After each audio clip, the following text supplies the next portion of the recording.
Fue en el año 2023 cuando el Ecuador topó fondo, convirtiéndose en uno de los países más violentos de América Latina, con un total de 40 muertes violentas por cada 100.000 habitantes, comparándolo a nivel mundial con países como Irak y Siria, que tradicionalmente han estado vinculados a grupos rebeldes y de potencias extranjeras. Expertos opinan que mientras se vivía una tensa calma, se generaban políticas que lo posicionarían como un país dentro de la cadena de valor del crimen transnacional. Actualmente, el país vive en estado de guerra en contra de las organizaciones terroristas que hace 15 años lo vieron como un santuario para el narcotráfico.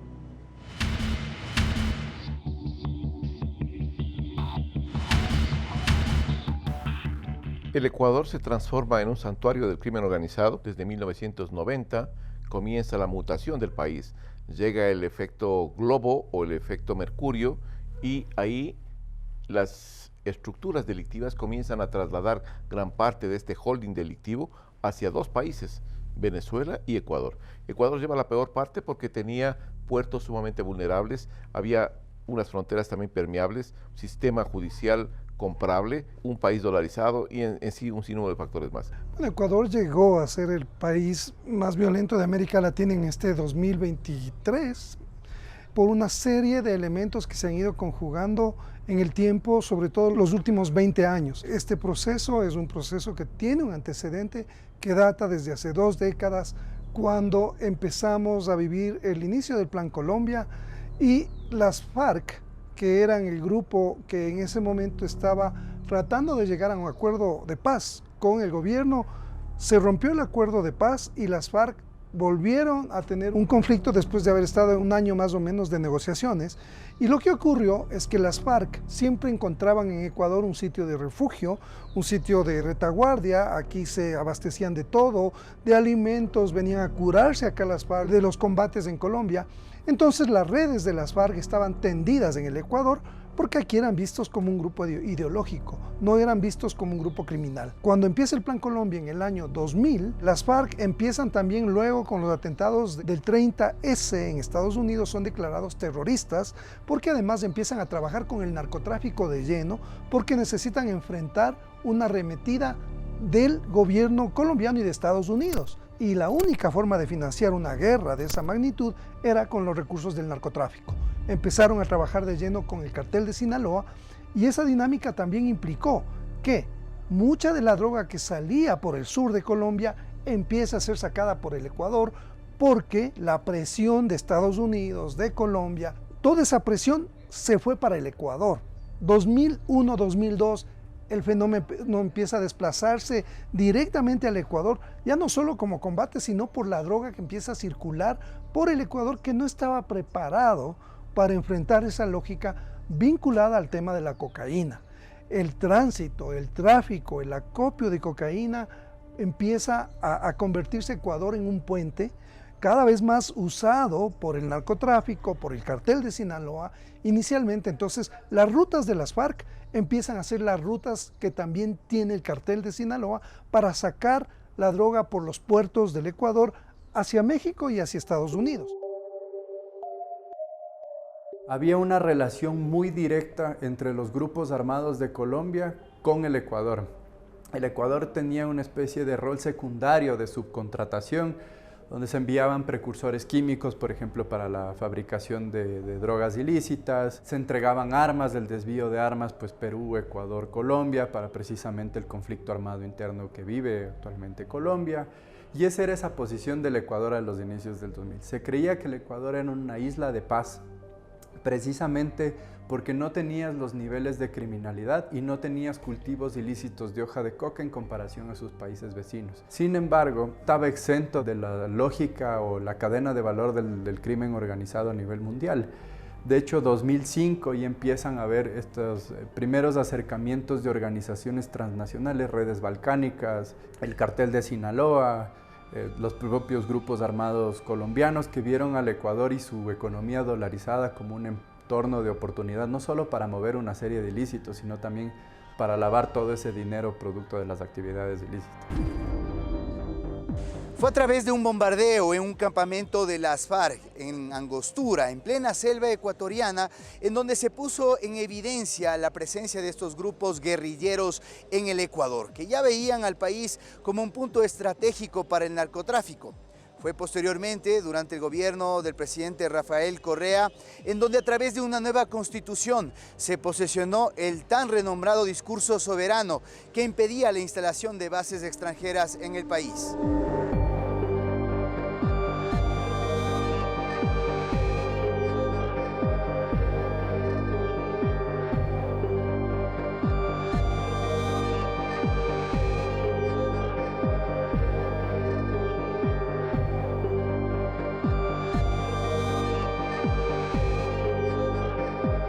Llega el gobierno de Rafael Correa y hay un quiebre. ¿Por qué? Porque en medio de la campaña electoral de Rafael Correa, y de esto hay evidencia abundante, a la campaña del entonces candidato presidencial Rafael Correa entraron dineros de las FARC. Y esa plata, esos recursos de las FARC y el apoyo que dieron las FARC a la campaña significaron un pago de favores que esperaba las FARC. Y se concreta, en primer lugar, cuando llega Rafael Correa, ocurre el bombardeo de Angostura en el 2008, y ahí se ve que hay un campamento de las FARC en Angostura, en el lado ecuatoriano. ¿Por qué? Porque había la permisividad del gobierno, que además estaba buscando convertirse en un nuevo mediador. El bombardeo de Angostura pues es una respuesta de un gobierno, ¿sí?, que es el colombiano, y el rechazo total de un ecuatoriano, ¿sí? Lo que encuentran allí es pues una respuesta de decir, miren, aquí tenemos defensas. Pero tenía otro valor adicional, que es identificar, sí, que las grandes mafias estaban aliadas a la guerrilla, que había perdido totalmente su condición ideológica, ¿sí? Entonces, cuando se da este aval de defensa, ¿sí?, en favor de la soberanía ecuatoriana y de la seguridad nacional, indirectamente está dando un aval, ¿sí?, a quien efectivamente pues era beneficiario de estos espacios como los campamentos de las FARC. El campamento de Angostura básicamente demuestra la penetración del crimen organizado transnacional y gran parte de las estructuras de narcotráfico internacionales en territorio ecuatoriano. La complicidad del gobierno, el amparo de ese gobierno a las estructuras de narcotráfico, la colaboración de ciertos actores gubernamentales con esos actores delictivos.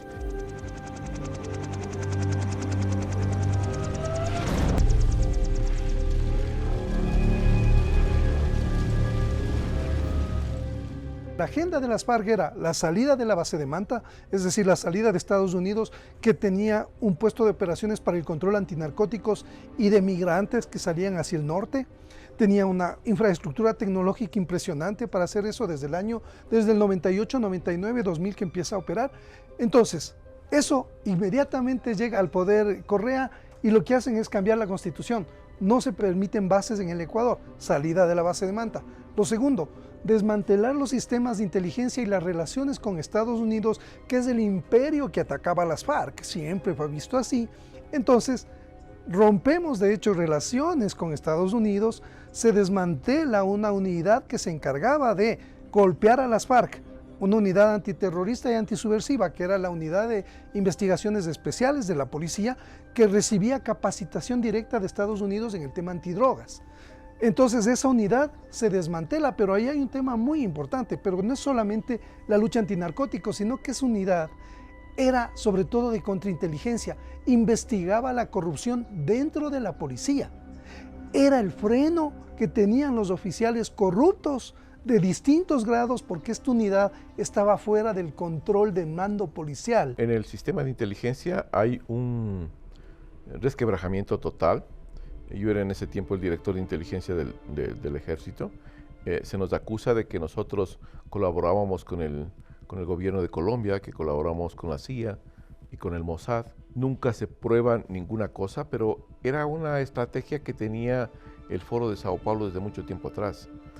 Y la estrategia es muy sencilla. Una vez que un gobierno del socialismo del siglo XXI llegaba a ocupar el poder, tenía que actuar rápidamente en dos direcciones. La primera, eliminar el sistema de inteligencia de ese Estado, porque el sistema de inteligencia son los ojos que tiene el gobierno y el país para ver las amenazas.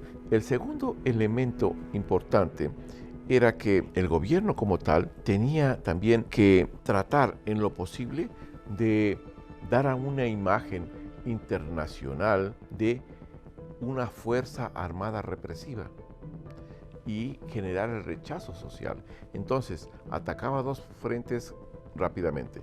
Destruía el sistema de inteligencia, se quedaba sin ojos, creaba otro sistema de inteligencia político y por el otro lado, quitaba el prestigio de una institución que había venido desde mucho tiempo atrás, la disminuía, la sometía y le hacía aparecer ante la opinión pública como una fuerza represiva ante la sociedad, cosa que nunca pasó y más bien la sociedad ecuatoriana considera y sigue considerando hasta la presente fecha como una de las estructuras y organizaciones mucho más confiables que tiene el pueblo ecuatoriano. Quiero que quede muy claro al pueblo ecuatoriano que no se renovará el convenio de la base de Manta. La clausura dejará una seria brecha en los esfuerzos de Estados Unidos y sus socios para enfrentar el tráfico de drogas ilegales en la región. El Ecuador es un territorio de paz. No se permitirá el establecimiento de bases militares extranjeras ni de instalaciones extranjeras con propósitos militares. La salida de la base de Manta es mucho más complejo de lo que nosotros podemos imaginar, ¿sí? La respuesta fue que el Ecuador no puede mantener bases de otros países porque supuestamente el nuestro es un país de paz. La sacaron justamente para que exista un procedimiento amplio, abierto, expedito del tráfico de drogas, ¿sí?, del Ecuador al mundo y tener más ingresos que puedan sostener un sistema económico que se llama dolarización y que tal como van las cosas, incluso lo podemos perder. Existió un acuerdo entre el gobierno en ese entonces del señor Correa con el secretariado de las FARC para la salida de la base de Manta. Lo que le están diciendo ahí es que el gobierno, a cambio de recursos económicos para la campaña política, pues transó la salida de esta base porque dificultaba el traqueteo de la droga. En otras palabras, dificultaba la comercialización y la salida de la droga, porque al tener una base extranjera ya, en este caso norteamericana, pues había un ploteo completo de todo lo que era interdicción terrestre, aérea, marítima, y eso dificultaba el negocio de la droga. Era necesario cambiarlo. Por eso es que llegaron a hacer acuerdos con un gobierno que pensó más en ganar dinero que en la seguridad de los ecuatorianos, y eso es parte de las repercusiones que tenemos al momento. Cuando sale la base de Manta, no hay un relevo, no se reemplaza el control. O sea, los equipos que tenían los americanos ahí en la base de Manta eran aviones de alta tecnología grandes de espionaje electrónico, los AWACS, los P-3, y toda esa información era utilizada con satélites. Entonces se podía hacer un mapeo en una zona que es muy extensa del mar territorial. ¿Qué es lo que ocurrió? Que cuando sale la base de Manta, lo que se hace es reemplazar con 8 drones, ¿sí? 8 drones, 8 aviones israelitas pequeños. Con eso reemplazamos el control de monitorear vía electrónica con satélites del mar territorial, y ahí empezó la fiesta del narcotráfico en el país.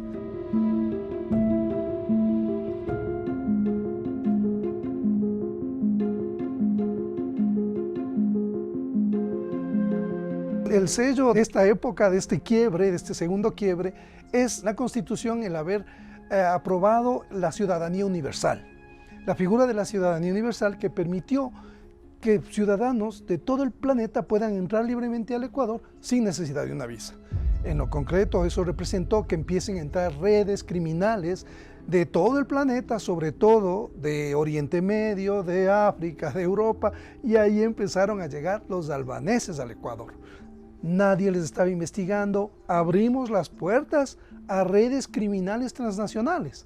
La luz de todo lo que nosotros estamos mirando nace justamente de este germen llamado Asamblea Constituyente de Montecristi y la Constitución de Montecristi. Allí nace pues básicamente todo lo que el día de hoy enfrentamos, ¿sí? Porque allí se entregan todas las garantías constitucionales para que quienes se crean efectivamente vulnerados en sus derechos puedan acudir ante un juez y recuperen pues por lo que están peleando o por lo que están luchando, por lo que creen que efectivamente es la forma de reivindicar lo que necesitan.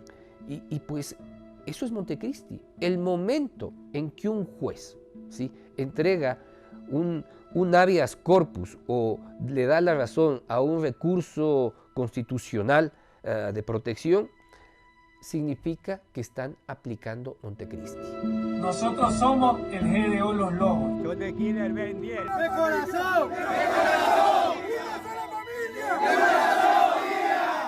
El debate sobre el origen de la violencia que sufre el Ecuador trae a colación a agrupaciones terroristas como los Lobos y los Choneros, que actualmente manejan el tráfico transnacional de cocaína. Ellos, junto a pandillas inicialmente como los Latin Kings, los Nietas y Master of the Street, participaron de un proceso de legalización propuesto por el gobierno en el año 2009. El primer efecto inmediato fue un proceso de desmovilización y posterior caída de los homicidios. Precisamente el concepto de pandillas que se daba en los 2000 venía desde una lógica urbana y tenían precisamente ese alcance local. Aquellas organizaciones, de hecho criminales, que surgen en ese entonces catalogadas como pandillas, tenían más un entorno vinculado a delitos menores, es decir, estaban muy metidos en robos, en microtráfico, todo lo que se inscribe dentro de una lógica de ciudad. Estas pandillas tenían este alcance local y muy focalizado especialmente en Quito y Guayaquil. Si separamos un poco esta lógica de pandillas y vemos el vínculo que empiezan a tener las organizaciones criminales ecuatorianas con redes transnacionales, ya hay unas primeras organizaciones que empiezan a tener este alcance, sobre todo con esta lógica de subcontratación. Los primeros vínculos de los lagartos, que de hecho los queseros, ¿no es cierto? Se ha hablado de los queseros, que tenía esta disputa con los choneros, eran igualmente organizaciones pequeñas dentro de esta lógica de pandillas en Manabí y en Guayas, que fueron creciendo por sus vínculos con organizaciones criminales internacionales. Eso es lo que llevó a que ellos tengan una mayor conexión con estas redes. Entonces, por una parte tenías pandillas, pero también este crecimiento que todavía no se lo leía de las organizaciones criminales ecuatorianas en un entorno de criminalidad internacional.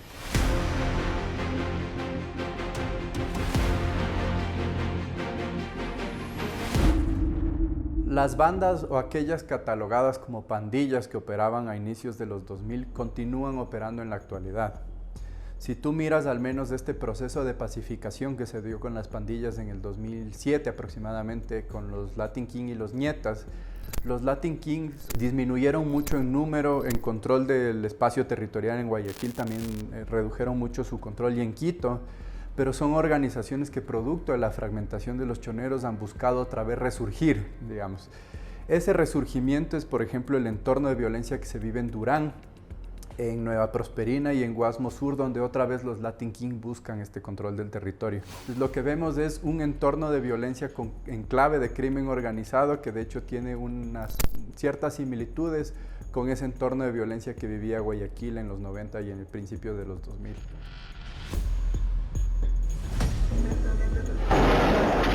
Las organizaciones criminales suelen tomar territorios desde una perspectiva simbólica, pero también desde las armas, es decir, desde este poder bélico. Lo simbólico a través de los grafitis, de este posicionamiento que tienes de literalmente poner tu nombre o el nombre de la organización y la firma, ponen abajo quién es ese mando medio que está controlando el barrio, el acercamiento con los chicos. Ahora tienes como una especie de poder blando también que genera mucho impacto con la música, darle zapatos, como algunos aspectos que son pequeños, pero que te generan ya un posicionamiento o dan este aspecto simbólico del poder que tiene la organización criminal en un barrio. Por otra parte, tienes estos mecanismos por medio de la fuerza. Por una parte, la violencia, que es el poder más representativo que tienes de posicionamiento de un territorio, pero también lo que se está viendo muchísimo es las extorsiones. Las extorsiones actualmente no solo es un mercado emergente en el Ecuador, sino también es una estrategia de posicionamiento de los mandos medios de las organizaciones criminales que están en guerra. Ofrecen seguridad privada precisamente porque otra organización criminal está extorsionando. Entonces no solo se vuelven un método de financiamiento, sino también una estrategia de posicionamiento y control de los territorios.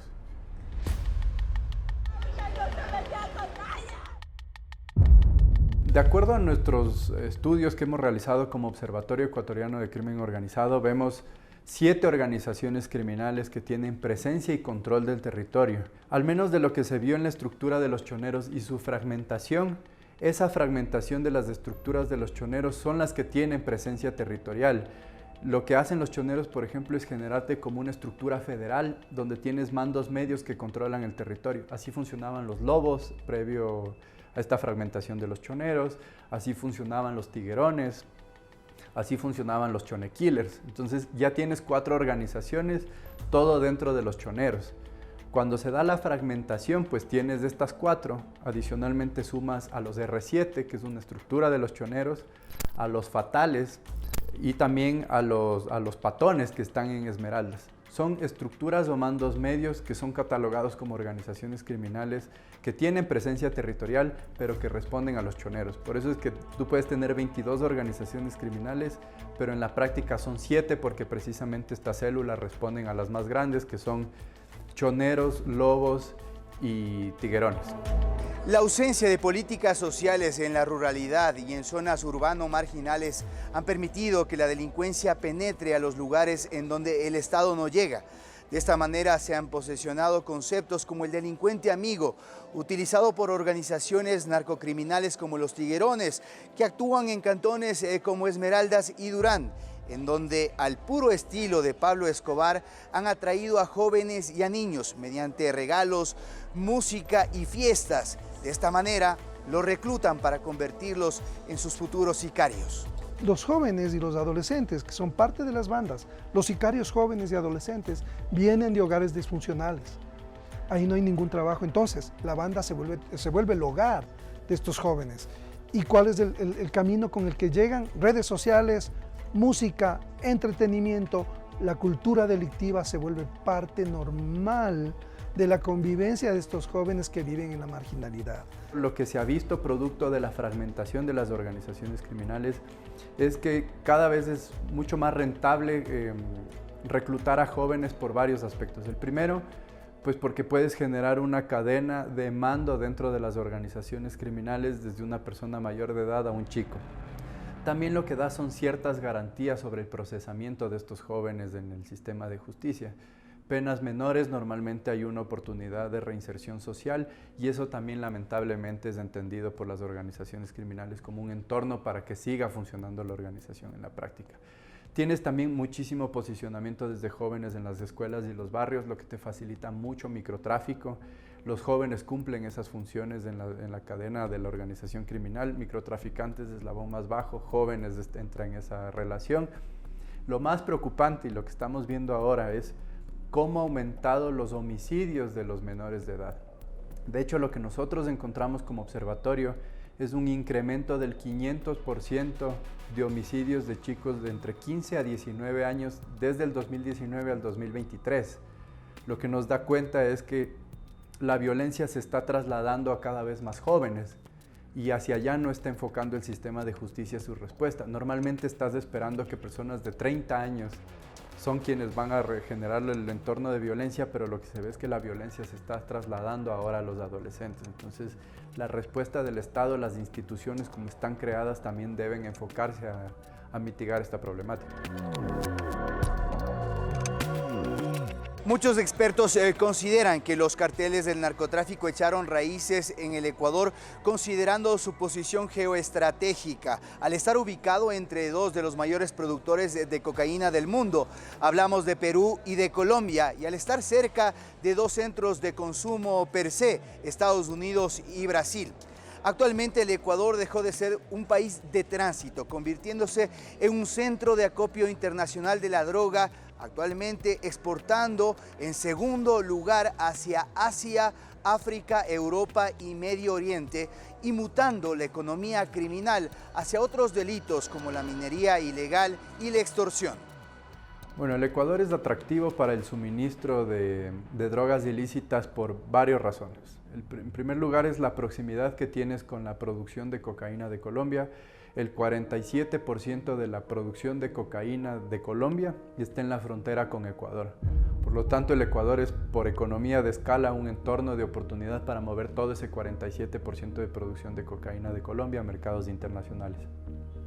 Ecuador, pues el sistema de justicia ecuatoriano no es el más eficiente, lo que hace que en términos de riesgo sea mucho más beneficioso operar en el país en cuanto a la lógica del crimen organizado, una economía dolarizada que también tiene un alto grado de informalidad que te permite mover mucho dinero en efectivo para pagos de envíos de precursores químicos, de toda la droga que compras de Colombia y que necesitas moverla por el Ecuador.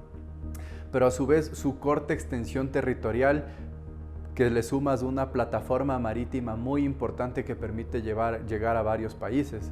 El hecho de tener no solo una plataforma, una costa representativa que con aguas, digamos, relativamente tranquilas, también tienes los Galápagos como una oportunidad para llegar a varios países de Centroamérica, toda esa cocaína que tú produces. Dentro de la cadena del crimen organizado, Ecuador tiene necesariamente un papel importante. Primero por su posición geográfica, su posición geopolítica y también yo creo que fundamentalmente por las debilidades estructurales que tiene el Estado ecuatoriano.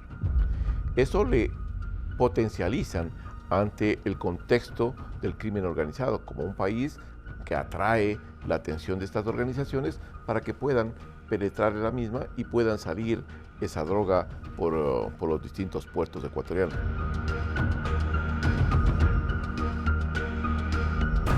El Ecuador se ve inmerso en el crimen transnacional el momento de que en la segunda etapa comienza a transformarse en un centro de acopio. Y ahí la presencia de estas organizaciones narcodelictivas mexicanas comienzan a penetrar la estructura.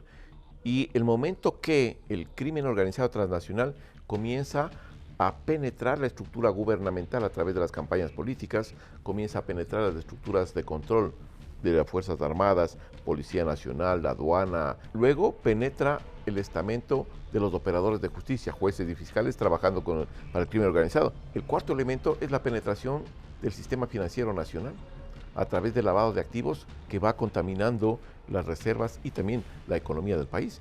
Y el quinto elemento es la penetración del estamento social. En ese estamento social es cuando se comienza a reclutar gente, se comienza a controlar espacios territoriales y lo que tenemos ahí básicamente es la creación de santuarios donde se ejerce una gobernanza criminal. El crecimiento de las bandas criminales se da porque existe pues una total apertura y relajamiento en lo que significa el manejo de las instituciones estatales, sobre todo la que se encarga de controlar las prisiones, las cárceles. Es allí donde efectivamente se dan todos los procesos de consolidación y ahí interviene inteligencia, ahí interviene policía, y ahí intervienen las decisiones políticas de la justicia, interviene tanto el derecho penal como el de garantías constitucionales y personales. Entonces, son una serie de elementos que le terminan dando pues el colchón, ¿sí?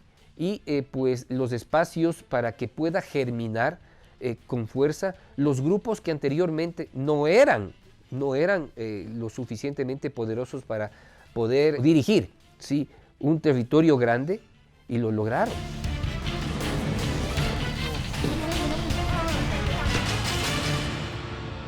Las organizaciones locales, los grupos criminales, tienen líneas, digamos, específicas. Por ejemplo, una que sale desde Sucumbíos para el envío de cocaína, otra que sale por Carchi, otra que viene por Esmeraldas. Ellos dan la logística y el transporte, entonces se encargan de una línea. Sale de Sucumbíos y les llevan a Santo Domingo a la cocaína y de ahí a Manabí. Esa línea, digamos, puede estar a cargo de una sola banda.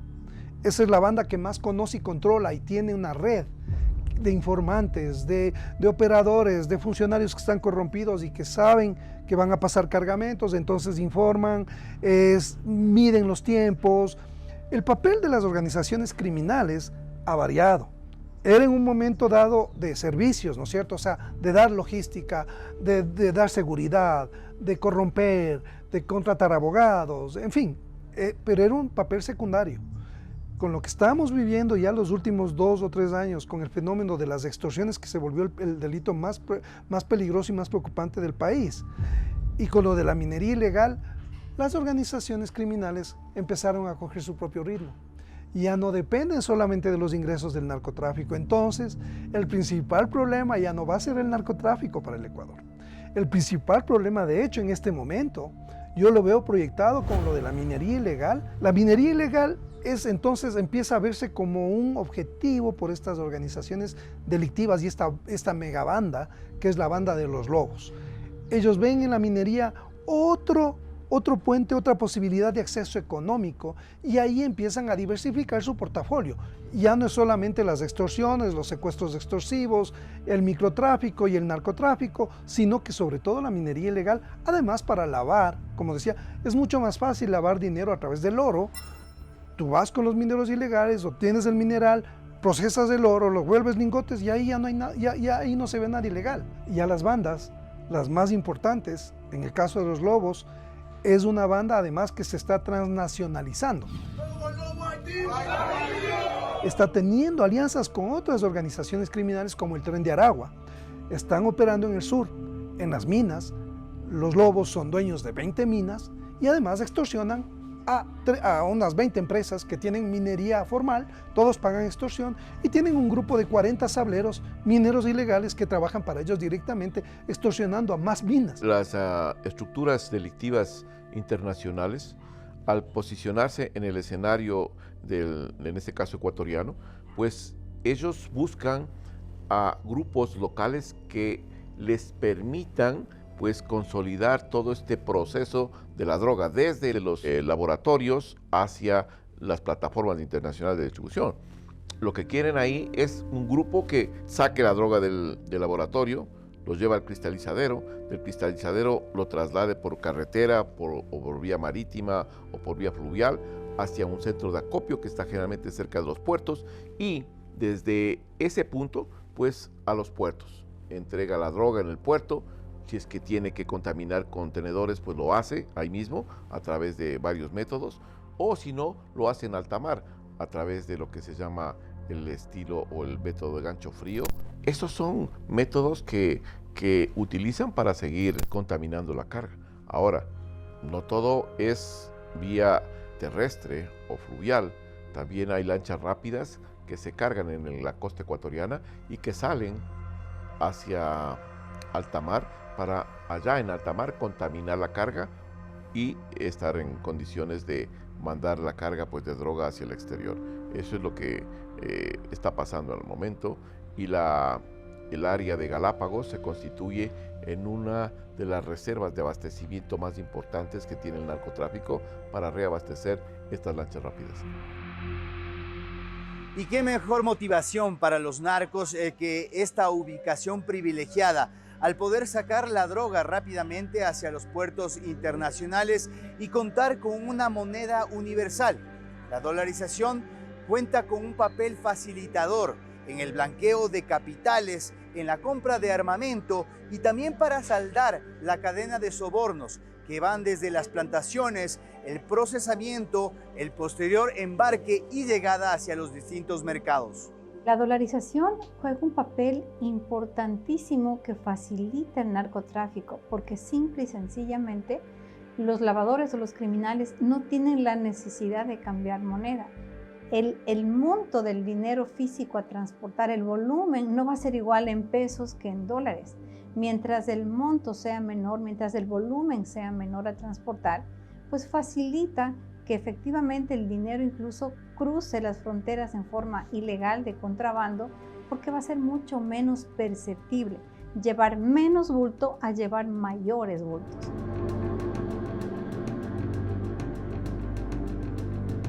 El Fondo Monetario Internacional y el Banco Mundial han establecido que se lava entre el 3.5 y llega hasta el 6% del PIB a nivel mundial. Entonces implica que del Producto Interno Bruto de cada país, estamos hablando de un 6% máximo que pudiera estar ingresando a la economía formal. En el caso del Ecuador tenemos un PIB de 115.000 millones de dólares aproximadamente.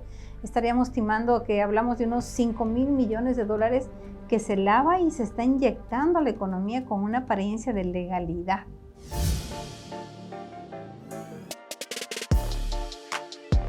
¿Cómo lava el dinero el narcotráfico? Hay diferentes tipologías. La que mayormente estamos observando es a través del establecimiento de compañías que aducen tener ventas, que aducen tener clientes cuando realmente estas ventas son ficticias e ingresa el dinero ilícito como pago de esas ventas y por lo tanto ingresa este valor en la banca, en el sistema financiero, cuando realmente esas ventas no lo fueron.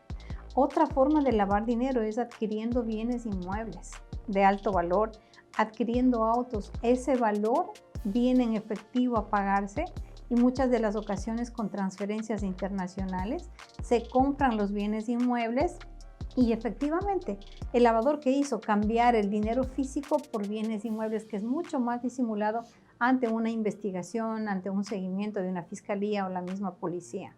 Ahora, una vez que se adquiere la vivienda no se queda en eso, porque empiezan a generar contratos de compra-venta generando un carrusel inmobiliario en donde los compradores o los vendedores de este mismo bien inmueble hacen varias compras y ventas para simular contratos legales y con esos contratos justifican los ingresos a la banca y están pues lavando cantidades importantes.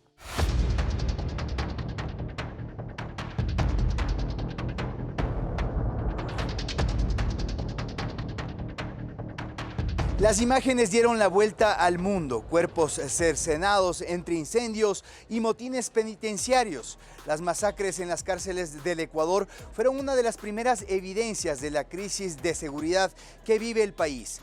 Desde el año 2021, la guerra librada por el territorio en el interior de estos fortines del crimen organizado han dejado 459 reos asesinados. Las cárceles son los verdaderos santuarios donde se ejerce una gobernanza criminal. Cada pabellón es un santuario a cargo de una organización delictiva. El Estado no controla las cárceles. ¿Quién controla verdaderamente las cárceles? Son las organizaciones delictivas. Porque ahí hay dos factores importantes. El uno, que es el altísimo nivel de corrupción que existe en los centros carcelarios.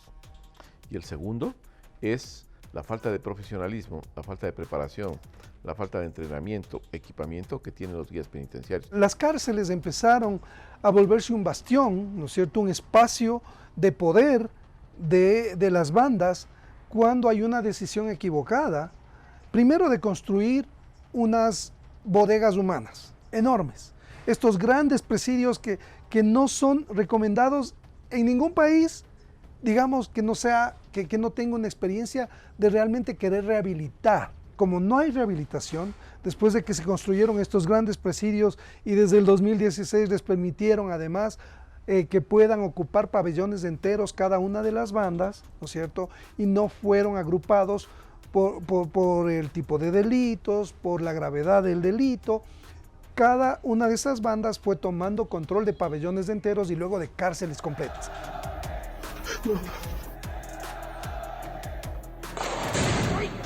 Lo que existe es una estructura interna jerárquicamente establecida de órdenes arriba en las cárceles, ¿sí?, que se cumplen en sus miembros y sus miembros dan las disposiciones para que afuera actúen. La logística criminal desde las cárceles del exterior tiene varios puntos. Primero, el nivel de comunicación que tiene que existir entre la cárcel, que es el centro de gravedad importante de este conflicto armado, y desde ahí pues las disposiciones hacia el exterior. No es que desde las cárceles salen armamento, sale munición, sale droga, no. Desde las cárceles lo que sale son disposiciones concretas, cómo actuar, dónde actuar y qué hacer.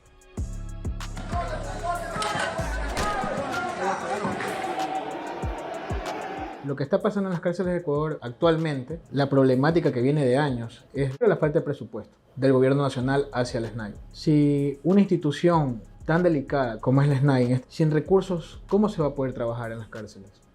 Al menos en cuestión de seguridad. Los guías penitenciarios, ellos tienen que comprarse hasta su uniforme. Dentro de los centros carcelarios los guías andan así, o sea, sin nada para poderse defender. Mal o bien ellos hacen un trabajo, no los trato de justificar porque sí hay malos elementos, pero no todos son así. Hay buenos elementos, buenos servidores de guías penitenciarios. Pero en este caso, ¿cómo ellos pueden hacer un trabajo de seguridad si no tienen el suficiente elemento de seguridad para poder tener el control de las puertas, por lo menos? El sistema penitenciario está podrido desde su germen, que es la Revolución Ciudadana. Ellos dijeron que existía por demás corrupción, por demás apalancamientos y acuerdos y comunicaciones estrechas entre quienes manejaban las cárceles y quienes estaban detenidos y quienes estaban presos, y eso había que cambiar. Y sacaron absolutamente a todos los espacios, a todos los guías penitenciarios del pasado y pusieron nuevos, sin formación. 6 meses de formación para ser un guía penitenciario. 6 meses de formación para crear otro grupo de guías, ¿sí? Y así nos inundamos de cualquiera, a un sistema que nunca tuvo el control, ¿sí? Y a una gran cantidad de guías penitenciarios, primero que no alcanzan, porque el número es totalmente limitado y reducido, ¿sí? Y tercero, no tienen la formación ni institucional ni moral para lo que significa manejar una prisión, ni el liderazgo, ¿sí? Para pues establecer caminos de órdenes al interior de una prisión. Cualquiera les puede dar órdenes a estos, pero cualquiera, ¿sí? En una cárcel que no maneja. ¿De en qué se convierten? En sirvientes del crimen. Los guías penitenciarios, eso es lo que son, sirvientes del crimen.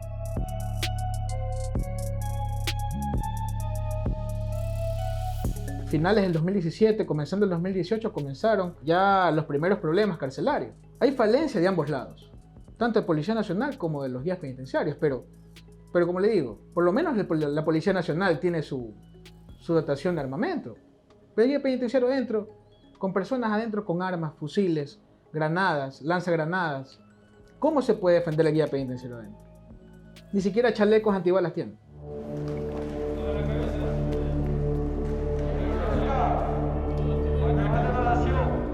El asesinato del candidato presidencial Fernando Villavicencio el 9 de agosto del año 2023, a pocos días de realizarse la primera vuelta electoral, disparó los niveles de violencia en el Ecuador hasta puntos nunca antes vistos. Aunque aún se están indagando cuáles fueron los autores de este crimen, todo apunta a que la delincuencia organizada, insertada en el Estado ecuatoriano, estuvo detrás. Incluso se indaga la participación del cartel de Sinaloa. El candidato había expresado su lucha frontal en contra del narcotráfico. Porque fuimos valientes y seguiremos siendo valientes. Tenemos justicia. Seguiremos siendo valientes. El asesinato de Fernando Villavicencio no elevó a un nivel máximo el tema del narcotráfico. Expuso lo lejos que podían llegar los narcotraficantes y los narcopolíticos, porque esto no tiene que ver solo con narcotraficantes, sino con gente vinculada a la política, que por eso veían a Fernando Villavicencio como un riesgo si es que llegaba al poder. Él ya había anunciado lo que iba a hacer. El asesinato pone en evidencia cuán peligrosos son. Entonces, el golpe que dio el crimen organizado, guión narcotráfico, guión narcopolíticos, fue un golpe para decir, estamos aquí y no nos paran. Eso creo que esa es la señal, ese fue el primer gran campanazo que nos habló de lo que se venía, de lo que se iba a venir y que ahora estamos viendo por episodios tan trágicos en el país. Cuando él señaló con claridad que militarizaría los puertos, es cuando existe pues un camino de no retorno para él. Y es condenado por los grupos de delincuencia organizada, pero sobre todo es condenado por los grupos de delincuencia política, porque el crimen nace allí. Ningún grupo de delincuencia organizada por sí mismo se hubiese atrevido a tomar una decisión como la que hizo y que significó el magnicidio de Fernando. Esto tiene otras connotaciones y otros niveles, por demás superiores, por demás. Es un mensaje de poder total, de que pueden manejar, hacerlo a su gusto, a su manera, cuando quieren y que pueden. Y el mensaje es extremadamente duro porque ¿qué hemos tenido? Hemos tenido 3 asesinatos. Al alcalde de Manta, que lo hacen a plena luz del día, ¿sí? En condiciones brutales, en un evento casi público. A Fernando lo asesinan en un evento público a plena luz del día, en el centro de Quito, en el lugar supuestamente más seguro, en su territorio, en su casa. Entonces el mensaje es decir que pueden hacerlo. Se toman un canal de televisión en vivo. El mensaje es que pueden hacerlo y lo van a seguir haciendo. Se vaya la policía, por favor, señor presidente. Podemos decir que Ecuador está más allá de un narcoestado. Está en la concepción de un estado que camina a ser un estado fallido. Y eso implica cosas mucho más graves que un narcoestado. Porque si hay santuarios en el territorio nacional, si hay cantidad de organizaciones terroristas al interior del Estado, si hay corrupción en los niveles del Estado, en la justicia, en las instituciones de control, en el mismo gobierno, pues entonces estamos hablando de otra cosa completamente diferente. Estamos hablando de un Estado fallido y así nos proyectamos y nos presentamos ante el contexto internacional. Todavía no es un narcoestado, pero lo más probable es que si no se toman las acciones y si todos no asumimos una actitud mucho más proactiva, que no sea el gobierno el único que tome decisiones, de seguro que la próxima etapa va a ser Ecuador narcoestado. La fuga de Adolfo Macías, alias Fito, el líder de los Choneros, y la incursión terrorista en un canal de televisión en la ciudad de Guayaquil fueron los detonantes para que el presidente Daniel Noboa decretara el estado de excepción y catalogara esta crisis como un conflicto armado interno. La gran interrogante que se vierte al respecto es cuáles son las implicancias que tiene en la vida de las personas y el poder militar, y si este tiene eficacia o no en el desarme de la cadena logística del crimen organizado.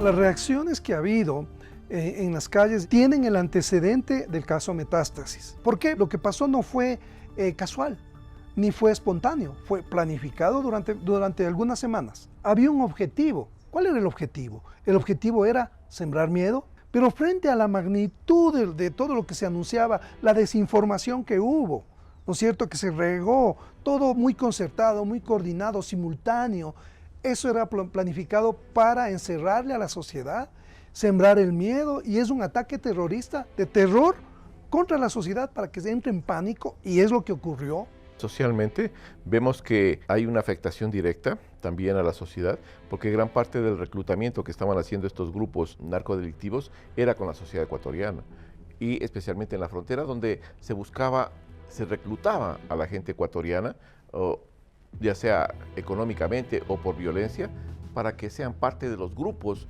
de colaboradores, por un lado, de raspachines, por otro lado, de productores de cocaína, o también entren ya a la militancia en grupos armados. O sea, todo este andamiaje afecta directamente al esquema también de seguridad nacional y al esquema social, donde sí hubo una afectación directa. Ecuatorianos, se acabó el tiempo en el que los condenados por narcotráfico, sicariato y el crimen organizado le dictaban al gobierno de turno qué hacer. Lo que estamos viendo en las cárceles del país es el resultado de la decisión de enfrentarlos. Por eso, desde el gobierno hemos emprendido acciones que nos permitan recuperar el control de los centros de privación de libertad que se ha perdido en los últimos años. Y en respuesta, estos grupos narcoterroristas pretenden amedrentarnos y creen que cederemos ante sus demandas. He dado disposiciones claras y precisas a los mandos militares y policiales para que intervengan en el control de las cárceles. Acabo de firmar el decreto de estado de excepción para que las Fuerzas Armadas tengan todo el respaldo político y legal en su accionar. Hago un llamado a la ciudadanía, ya que esta lucha es de todos y que también les den su respaldo. Estamos a tiempo de revertir, y creo que el presidente Noboa ha tomado una iniciativa de algo que el resto de los expresidentes no lo hicieron.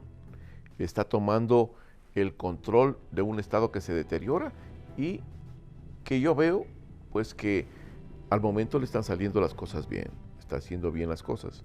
Esta arremetida, esta contraofensiva, digamos, que ahora las Fuerzas Armadas están encabezando luego de que el presidente declaró el conflicto interno, debe ser aprovechada porque Fuerzas Armadas tiene legitimidad, tiene credibilidad, la población está apoyando, pero va a ser momentáneo si es que esto no viene articulado con políticas estructurales sostenidas de, por ejemplo, recuperación en los sitios marginales donde están estos jóvenes que son parte de las bandas.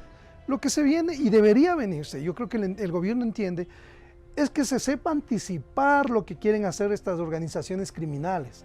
Es decir, buscar información de inteligencia que pueda infiltrar a estas organizaciones criminales y que adapte y entienda las lógicas, cómo son las cadenas logísticas, para romper las cadenas logísticas en las cárceles, por ejemplo, desde donde controlan muchos de estos atentados, incomunicar las cárceles, bloquear las señales. Entonces el centro de mando queda desconectado de sus operadores. Hay que conseguir ingentes recursos económicos, enormes recursos económicos, ¿sí? Constituir una escuela de seguridad y de inteligencia donde sean los propios funcionarios estatales que mejor se seleccionen, vayan a este cuerpo, sean parte de él, tengan una formación y pues empiecen a generar inteligencia. Este proceso bien hecho y rápido no dura menos de 2 años.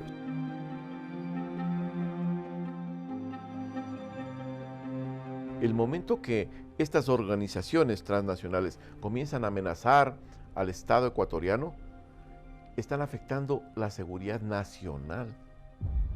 Y aquí hay una cosa interesante del señor Noboa. Él se dio cuenta rápidamente que este problema que estamos viviendo actualmente no es un problema que se pueda solucionar policialmente, no es un problema de seguridad ciudadana, no es un problema del PAI, del UPC, no. Él se dio cuenta rápidamente que esa era una afectación a la seguridad nacional, por lo tanto son otros los componentes que tienen necesariamente que participar. Por eso es que el momento que declaran un estado de guerra interno, ¿quién da las declaraciones? ¿El jefe de la policía, el jefe del ejército, la ministra o el ministro de defensa? No, lo da la máxima autoridad para la conducción de una guerra interna, que es del jefe del comando conjunto. Entonces, todas las organizaciones, pues, se subordinan a la planificación de ese ente.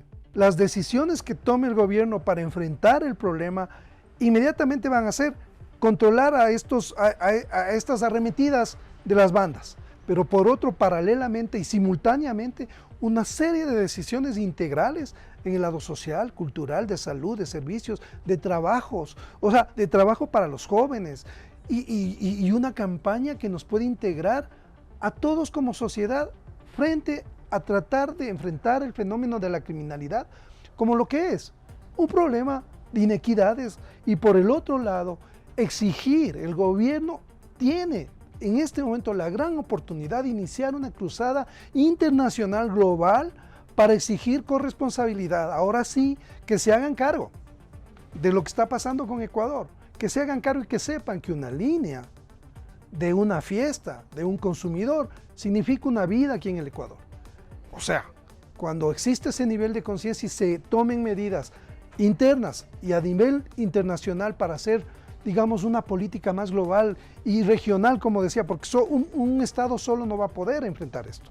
Solos no vamos a poder. Necesitamos cooperar desde nuestra lógica, con nuestra propia estrategia, un problema que vino para quedarse, pero que puede ser revertido si existe una estrategia clara del gobierno y de la sociedad sobre cómo enfrentar este tema.